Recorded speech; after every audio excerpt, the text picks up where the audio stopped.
자, 여러분 살아오면서 지금까지 한 번 정도 퍼즐을 맞춰본 기억이 있는지 모르겠습니다. 우리 입구에 들어오다 보면 좌측에 예수님과 양의 그 그림이 있어요. 그것이 1000피스로 맞춰진 퍼즐 조각인데, 이웃 교회의 한 목사님께서 자기 교회 권사님께서 선물해 주셨다면서 기증을 해 주셨습니다. 그런데 귀한 것이 그 자체가 값어치가 있는 것은 아니라, 연세가 94세가 넘은 할머니인데 1년에 걸쳐서 저거를 완성했다라는 그 의미가 담겨져 있습니다. 또 그림도 참 좋잖아요. 아름답잖아요. 그 기간이 1년이라는 그 기간, 그래서 너무 소중하고 또 아름다운 것 같습니다. 아마 여러분들도 한 번쯤은 퍼즐을 맞춰본 기억이 있으리라는 생각을 해봅니다. 나이가 낮은 아이는, 적은 아이는 작은 피스로 맞추기도 하고요. 좀 더 나이가 들면 100피스, 이제 중고등학생 이상이면 500피스 정도로 퍼즐을 맞추곤 합니다. 난이도에 따라서, 연령에 따라서 또 틀리겠죠. 자, 퍼즐을 맞출 땐 틀이 짜인 외면부터 혹은 밑면부터 모서리부터 이렇게 서서히 맞추면서 면적을 채우고 작은 조각들이 각각 채워지는 것을 보게 됩니다. 참 이것을 흥미롭게 여기면서 시작하는 것은 다 마친 후에 그 성취감 때문이죠. 야, 드디어 해냈다. 보잘것없는 것이었지만 처음 시작에는, 그러나 다 맞추고 나서 보니까 아름다운 그림이었구나, 형상이었구나라는 그런 성취감 때문에 모두가 힘써서 또 재미로 그것을, 퍼즐을 좋아하는 이유가 바로 그런 완성되어지는 과정 때문이죠. 개개의 조각들이 색이 뛰어나서도 아닙니다. 어떤 것들은 형태에 혹은 면적에 특이하거나 다양하지 않는 보통 각자의 조각이지만 서로 연합하고 유기적으로 또 하나의 그런 이어지는 그 모습을 통해서 완성되는 그 그림을 보면 희열을 느끼기 때문이죠. 각자가 모여서 화려하지도 않지만 나중에 다 완성되면 화려한 그 모습 때문이죠. 아무리 화려한 그림이라 할지라도, 아무리 명화라 할지라도 그 한 조각의 퍼즐이 없다면 그것은 의미가 없는 것이죠. 오히려 휴지통으로 가기 일상입니다. 오늘 본문에는 교회가 어떻게 운영되어야 바람직한가, 이것을 우리들에게 알려주고 있습니다. 두 가지로 생각을 하겠습니다. 하나는 우리의 몸이 누구의 것이냐.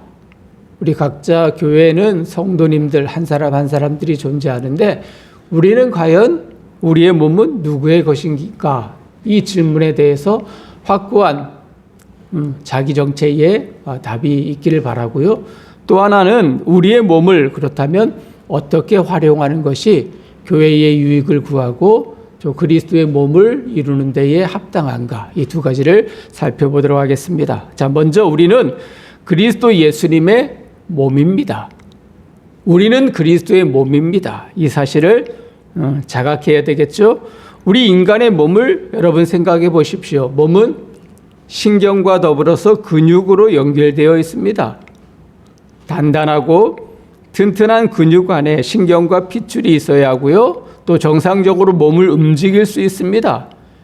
주님의 몸인 교회도 서로 연결되고 하나 되는 것이 존재하죠. 이것이 참 중요합니다. 각자가 완성되는 것이 아닙니다. 하나하나 연결되어져서 주님의 몸인 교회가 완성된다는 거예요.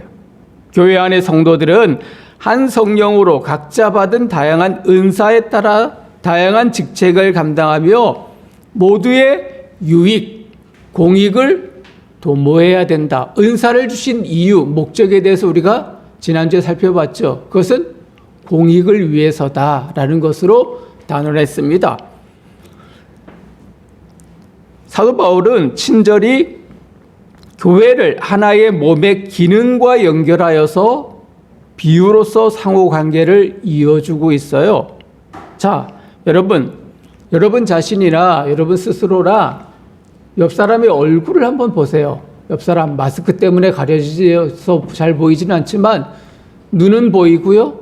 귀가 있고요. 그죠? 마스크 안에는 귀와 입이 존재합니다. 확인할 수 있어요. 그리고 우리의 몸은 여러 조직들로 구성되어 있잖아요. 심장이 있고요. 폐가 있고요. 간이 있고, 그리고 소장, 대장, 콩팥, 쓸개뼈, 신경 혹은 근육 등으로 각 조직이 구성되어져 있습니다. 이 모든 것은 각자의 고유한 역할이 있어요. 그죠? 놀고 있는 기관은 아무도 없습니다. 교회는 다양한 은사들을 가진 그리스도인들의 집합체입니다. 그죠? 여러분들 고민을 해보셨습니까? 내게 있는 은사는 무엇인가? 여러분 고민해 보았을 거예요. 혹은 방언하는 분들이 있을 거고요. 통역하는 분들도 있었고, 예언의 은사, 또 믿음, 교회를 잘 출석하여서 신앙생활 잘하는 것도 하나님이 주시는 은사다. 심지어는 잘 먹는 것도 은사다라고 말씀을 드렸습니다. 다양한 지체를 가진 이유, 그것은 하나의 몸을 드러내기 위해서입니다. 그죠? 각자 그런 기관들이 존재하는 것이 온전한 몸을 형성하고 또 든든하게 하기 위한 목적이라는 말이에요. 은사를 특별한 눈으로 볼 이유가 없다 했어요. 각자 모두 하나님이 주신 은사가 있죠. 말씀을 드렸듯이 잘 먹는 것, 잘 듣는 것, 다른 사람을 배려하는 것도 하나님의 은사다라고 말씀을 드렸습니다. 여러분 성경 13절 말씀을 보십시오. 13절에 무엇이라고 기록되어 있나요? 우리가 유대인이나 헬라인이나 종이나 자유인이나 다 한 성령으로 세례를 받아 한 몸이 되었고 또 다 한 성령을 마시게 하셨느니라. 아멘. 자, 유대인은 누구일까요? 유대 민족이죠. 유대 사람들, 이스라엘 사람들입니다. 헬라인은 그리스 로마 사람들입니다. 속칭 성경의 그 의미로 보자면 유대인이 아닌 모든 사람들을 헬라인이라 통칭하여서 부르기도 했습니다. 종과 자유인의 의미는 굳이 설명하지 않아도 여러분 이해할 수 있겠죠. 종이 누구이고 자유인이 누구인가. 각기 다른 언어, 다른 민족, 신분 이런 것을 가졌어도 주 예수를 믿는 사람들은 모두가 그리스도인입니다.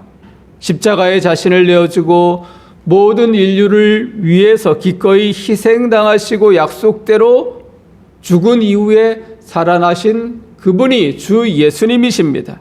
그분의 죽음으로 우리의 옛 거짓된 자아가 죽었고요. 예수님의 살아나심으로 인하여서 우리의 본 정체가 다시 회복되어졌습니다. 본질이 다시 살아나 하나님의 새 백성으로 믿는 이들이 바로 우리 성도들이고 그리스도인이라는 말입니다.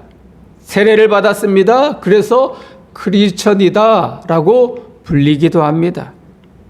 그렇다면 인종, 신분, 여러 가지 성별의 차별을 뛰어넘을 수밖에 없는 거죠. 오늘 본문도 이렇게 말합니다. 세례를 받아 한 몸이 되었다 단언하고 선언합니다. 즉 우리 모두는 그리스도 예수님의 몸을 이루는 지체가 되었다라는 말이겠죠. 그리고 모든 성도에게는 한 성령을 마시게 하셨다. 하나님이 이런 선물을 주셨다는 거죠. 각 지체들인 성도들에게 한 성령으로, 다른 성령이 아닙니다. 은사를 받은 것도 한 성령님이 주신 것이기에 그것을 뽐내거나 또 자랑하거나 나를 드러내기 위한 목적이 아니겠죠. 주신 분이 성령이고 각자 은사는 다르더라도 다 성령을 마신 이들이기 때문이에요. 마치 음료를 마시는 것 같은 표현을 씁니다. 여기에는 여전히 차별이 있다 없다? 없습니다. 한 같은 성령이 주시는 선물이에요. 우월하고 열등이 없어요. 앞에서 대상을 말했습니다. 특권 의식을 가진 유대인, 그렇지 않은 헬라인, 종이나 자유인 할 것 없이 모두가 단 한 성령의 다스림 속에 있다는 의미인 거예요. 모두가 그리스도 예수 안에 있고 그분의 몸의 지체가 되어서 하나로 그리스도의 영을 드러내는 존재가 되었다는 이야기입니다. 즉 우리는 그리스도 예수님의 몸을 이루는 존재다라는 이야기예요. 차별이 없어요. 너 힘이 세지? 난 약해. 나는 그래서 우월하고 너는 열등해. 너는 배운 지식이 없지? 나는 박사야. 그래서 나는 우월하고 너는 하찮아. 아닙니다. 각자 한 성령을 마셨다면 여기서는 세상적으로 따지는 모든 것을 초월합니다. 예언을 하든 방언을 하든 통역을 하든 치유를 하든 그것이 없이 단지 믿음의 은사를 받아서 교회에 출석하는 수준이라 할지라도 모두가 한 성령을 마셔서 그리스도의 몸을 이루는 지체가 되었다는 사실을 잊지 말아요. 두 번째, 그리스도의 몸을 이루는 지체가 되었습니다. 이제는 그렇다면 각 지체의 기능을 어떻게 활용해야 할까요? 이것이 두 번째 질문입니다. 우리의 몸은 하나의 조직으로 이루어지지 않죠. 연결되는 각각의 기관들이 있습니다. 이들이 한 유기적인 연합을 통해서 사람을 형성합니다. 교회는 그리스도의 몸이라 했어요. 왜냐하면 교회는 교회를 구성하는 성도가 존재하기 때문이에요. 그래서 우리는 그리스도의 몸이자 각자가 교회입니다. 이 교회를 교회답게 이루게 하는 각 기관은 물론 성도님들이죠. 다양한 은사와 기능을 가진 우리 성도님들이 각자 받은 은사를 통해서 성실하게 교회를 위해서 다른 사람의 공익을 위해서 섬길 때에 교회의 조직은 아름답게 하나님 나라를 만들어가는 공동체로 움직일 수 있습니다. 여러분 14절에서 18절 말씀을 여러분 보십시오. 자, 시간을 드리겠습니다. 여러분 음미하면서 한번 읽어보십시오. 14절에서 18절 시간을 조금 드리겠습니다.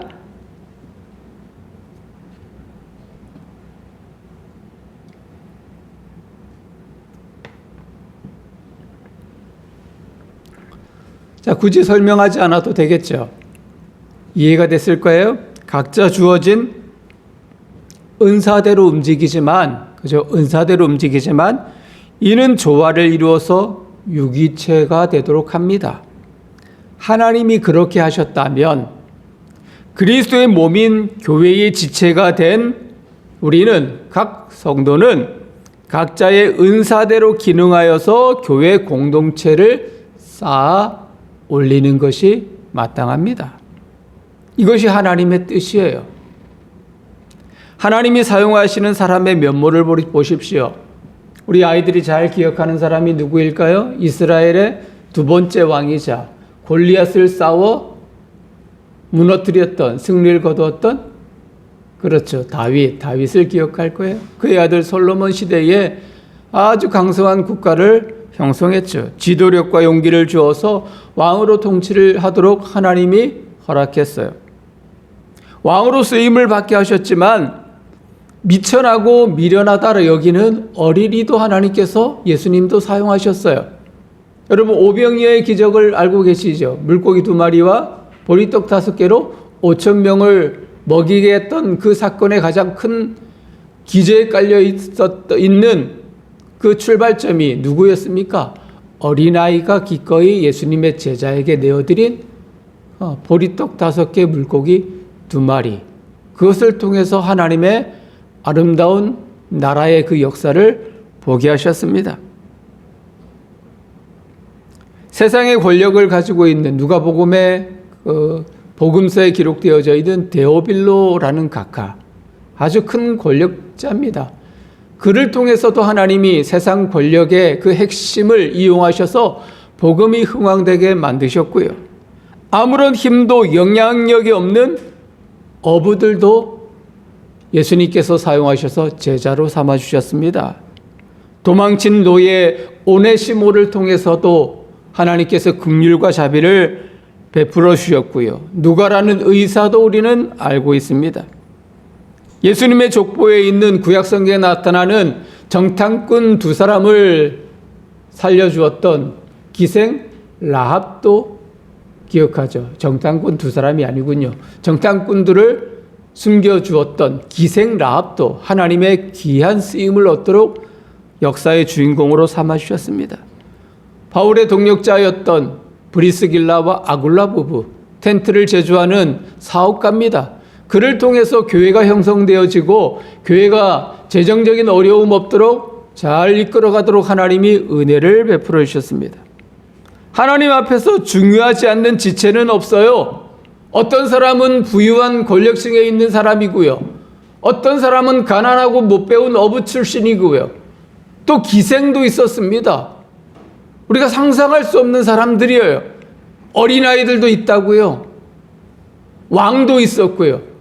하나님이 사용하시는 그 모든 영역의 사람들은 나름 하나님이 선택하여서 하나님의 부름을 힘입어서 정말 하나님 나라를 위해서 헌신했던 사람들입니다. 우리 안에도 다양한 직종이 있고요. 직업군이 있습니다. 모두가 소중한 거예요. 그리스도의 몸인 교회를 이루기 위해 존재하는 하나님의 사랑하는 당신의 백성들인 거죠. 여러분 이제 19절에서 26절 말씀을 보셔요. 구체적인 기능들을 설명하고 있습니다. 조화롭고 질서 있고 상호 유기적으로 움직이고 있는 기관들을 발견할 수 있는데요. 서로 의존하고 있음을 확인할 수 있습니다. 독단적이지도 않습니다. 특별히 26절 말씀을 여러분 참고해 보면 이렇게 말합니다. 만일 한 지체가 고통을 받으면 모든 지체가 함께 고통을 받고 한 지체가 영광을 얻으면 모든 지체가 함께 즐거워하느니라. 만일 여러분 심장이 쉬고 싶다 하여서 심장이 뛰지 않으면 어떻게 될까요? 여러분 상상해 보셔요. 심장이 뛰지 않는다. 그러면 그 피를 보내는 역할, 펌프질을 멈추게 되겠죠. 그러면 온몸에 피가 공급되지 않습니다. 어떤 일이 일어날까요? 심장만 아픈 것이 아니라 숨을 쉴 수가 없고요. 움직일 수도 없고요. 그래서 고통 중에 죽어가게 됩니다. 폐, 공기를 마시고 공기를 정화시키는 역할을 하죠. 우리 시대에 공기가 얼마나 좋지 않습니까? 만일 폐의 기능이 상실되어지면 이 도심지에 살고 있는 공기를 한번 들어 마신 그 사람은 살지도 못할 거예요. 가는 독소를 제거하거나 그런 분해하는 역할을 하죠. 위 음식을 소화시키게 합니다. 뼈는 몸을 지탱하게 합니다. 우리의 눈은요, 여러분이 설교하고 있는 목사를 보고 있죠. 귀는요, 목사의 설교를 듣고 있죠. 이런 역할이 다 있는 거예요. 코는 냄새를 맡고 그래요. 입은 말을 하고요. 이들 중에 단 하나라도 상처가 나거나 기능이 멈추는 날이면 큰 일이 일어나고 맙니다. 아주 작지만 그 부분뿐만 아니라 몸 전체에도 이상이 나타나는 거예요. 저는 이런 사람을 봤어요. 발바닥에 조그만한 티눈이 하나 박혀 있는 사람인데요. 잘 걷지도 못하더라고요. 티눈이 박혀 있는데 잘 걷지를 못해. 조금 있으니까 다리 경련까지 일어나는 모습도 봤어요. 그 작은 것 하나가 몸 전체를 불편하게 만든다는 거예요. 사도 바울이 우리 신체를 이루는 각기의 기관들이 하나의 조화를 이루는 그리스도의 몸이라는 사실을 왜 강조하며 쉬운 예를 들어 설명하고 있을까요? 본문의 상황을 잘 기억하세요. 우리는 지금 고린도 교회를 살펴보고 있습니다. 그 이유는요, 고린도 교회에 은사를 남용하는 사람들 때문이었어요. 그래서 고린도 교회 그 공동체가 혼란을 느끼고 있는 거예요. 은사를 소유하지 않는 지체를 업신여김으로 교회를 분열시키고 와해되도록 하는 이들을 향한 사도 바울의 지적인 거예요. 모두가 각자 하나님 주시는 은사가 있는데 어느 것이 더 높고 어느 것이 더 낮고 그렇게 따질 이유가 하나도 없다. 모든 것이 한 성령을 마시게 하시는 하나님의 선물이다라는 사실을 사도 바울이 강조하고 있는 겁니다. 지금도 한국 교회에서 방언을 하는 사람들을 아주 높이 여기는 그런 풍토입니다. 병 고치는 은사를 가지고 있는 사람들을 정말로 신의 경지에 오르도록 만들게 하는 시대적 분위기가 많습니다. 착각하지 말아요. 모두가 한 하나님이 주시는 선물이라는 말입니다. 섬기도록 공동체의 공익을 위해서 그렇게 하도록 하나님이 만드셨어요. 신체에 약점이 있으면 보통 사람들은 어떻게 합니까? 여러분들 신체에 약점이 있으면 어떻게 해요? 어떻게 합니까? 저도 과거에 20대, 30대 사진을 좀 봤거든요. 배가 이렇게 나왔었습니다. 차마 볼 수가 없더라고요. 내가 저렇게 살이 쪘었나? 그때 입던 옷과 지금하고 비교해 보면 차이가 납니다. 배를 가립니다. 제일 먼저. 그죠? 약점. 내 약점이 배구나. 살이 비대해져서. 그걸 느끼죠. 저에게도 약점이 있었습니다. 저는 어릴 적에 화상을 입어서 오른쪽 다리, 작단지인가요? 그 다리 부분에 털이 없어요. 딱 처음에 보면은 확인할 수 없지만 자세히 보면은 좀 이상하다라는 그런 느낌을 받습니다. 저는 개의치 않는데 운동을 하니까 여름에는 반바지를 입잖아요. 그죠? 그러면 사람들이, 목사님들이 물어요. 다리가 좀 이상해요? 왜 그렇죠? 별로 티는 나진 않습니다. 원하시면 보여드릴 수도 있어요. 그래서 저도 모르게 그것을 가리기 위해서 발토시 있잖아요. 발토시를 이렇게 가리기도 하고 긴 양말을 신기도 합니다. 왜냐? 물어보면 또 그 어릴 적에 그 아픔의 그 사건들을 계속해서 또 설명을 해야 되거든요. 그것이 귀찮아서.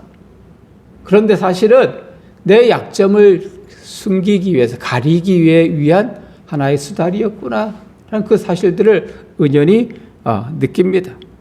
보통 그렇잖아요. 내 약점이 있으면 스스로를 숨기기 위해서 그렇게 노력하는 것이 일반입니다. 자, 그렇다면 그리스도의 몸인 교회에 연약한 자들이 있습니다. 아픈 사람들이 있습니다. 어떻게 해야 합니까?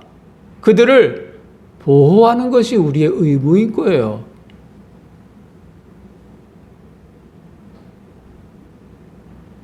성령의 은사가 조금 약하다라고 생각하면 우리는 그들을 경히 여길 것이 아니라 그들을 감싸 안아주고 사랑으로 품어주어야 할 의무가 있는 거예요. 존중하고 사랑하는 것이 그리스도의 법을 따르는 것이죠. 비밀을 유지하도록 부탁했다면 그 비밀을 관 속에 들어가기 전까지 그 비밀을 유지해 주어야 합니다. 기도 요청이 있다면 그 지체를 위해서 내 기도보다 더 열정적으로 중보하고 기도할 줄 아는 것이 그리스도의 몸을 이루는 각 지체의 역할인 거예요. 아픈가요? 같이 아파야 합니다. 함께 울고 함께 웃어야 하는 겁니다. 부족한 것을 채우고 보호해 주면서 그리스도의 몸 전체가 자랑이 되도록, 세상에 멸시받지 않도록, 분쟁이 없도록 상호 돌봄으로 건전하게 기능하도록 하는 것이 우리의 역할인 거죠. 교회의 한 형제가 은사를 제대로 쓰지 못하면 다른 형제들이 그를 멸시할 것이 아니라 그의 부족으로 온 교회가 그만큼 가난해지는 것을 깨닫고, 또 한 형제가 은사를 놀랍게 행사하면 다른 형제들이 그것을 질시할 것이 아니라 그 부유함으로 온 교회가 부유해짐으로 함께 기뻐해야 하는 것이 마땅합니다. 왜냐하면 모든 은사는 교회 전체의 공익을 위해서 주어졌고, 우리 각자는 그 공익을 위해서 교회를 섬기도록 하나님의 역할을 부여해 주었기 때문이에요. 주어진 은사 따라 섬기고 사랑하면서 그렇게 섬겨야 하는 거예요. 말씀을 정리합니다. 자, 교회는 퍼즐 판이라 말할 수 있습니다. 서두에 퍼즐에 관한 말씀을 좀 드렸죠. 온전한 교회 공동체가 되려면 각 퍼즐 조각들이 제자리에 있어야 하는 거예요. 어떤 퍼즐은 화려한 것이 있을 수도 있고요. 또 크기도 클 수도 있어요. 다른 조각에 비해서.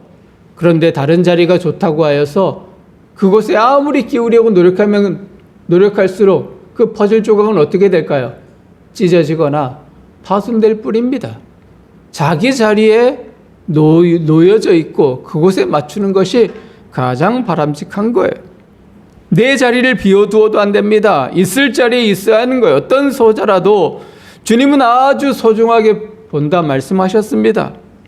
우리 각자의 성도들은 나름 의미가 있고 그 자리에서 맡겨진 사명이 있습니다. 기억하십시오. 하나님이 주신 은사를 주신 이유가 여기 있습니다. 내가 독보적인 존재가 되기 위해서가 아니라요. 다른 이들을 섬기고 사랑하기 위해서입니다. 그래서 우리는 섬김 받으려 하지 않아야 합니다. 주님이 제자들에게 말씀하셨던 것처럼 섬김 받으려고 한다면 오히려 다른 이들을 먼저 섬기는 자가 되어라. 주님이 그렇게 말씀하셨잖아요. 이것이 하나님 나라에 가서 가장 큰 자다. 교훈을 주셨습니다. 내게 있는 은사 무엇입니까? 여러분 고민해 보셨죠? 내게 주신 물질, 내게 주신 건강, 이 모든 것을 가지고 교회 공동체, 모든 지체, 집사님, 성도님, 권사님 될 수 있겠죠. 이들을 위해서 사랑하려고 하고 또 섬기려고 할 때, 그러면 하나님의 교회는 그리스도 예수님을 온전히 드러내는 교회가 되는 것입니다.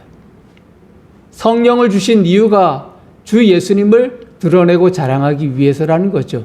그 성령이 각 사람에게 은사를 주셨습니다. 그러면 그 은사는 뭐죠? 은사는 모든 일을 섬기고 사랑하도록 주신 거예요. 이 목적과 이 본질적 의무를 다할 때에 교회는 더욱더 성장하고 건강해지고 하나님의 나라의 복음은 흥왕해질 수 있는 것입니다. 사랑하는 성도님들, 우리가 각자 퍼즐이라면 퍼즐의 완성을 위해서 내게 있는 그 자리에 충성을 다하고 최선을 다하고 온전히 섬기기를 노력하는 늘사랑의 모든 식구들 되시기를 주님의 이름으로 축복합니다.